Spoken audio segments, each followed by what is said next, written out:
Kung lalagi kang ganyan, ikaw ay walang pupuntahan.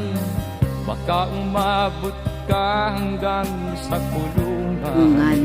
Magbago ka. Mag-isip ka. Yes, oy.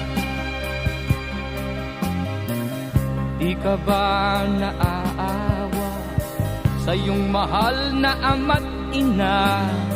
Nabibilang na ang kanilang mga araw. Magbago ka.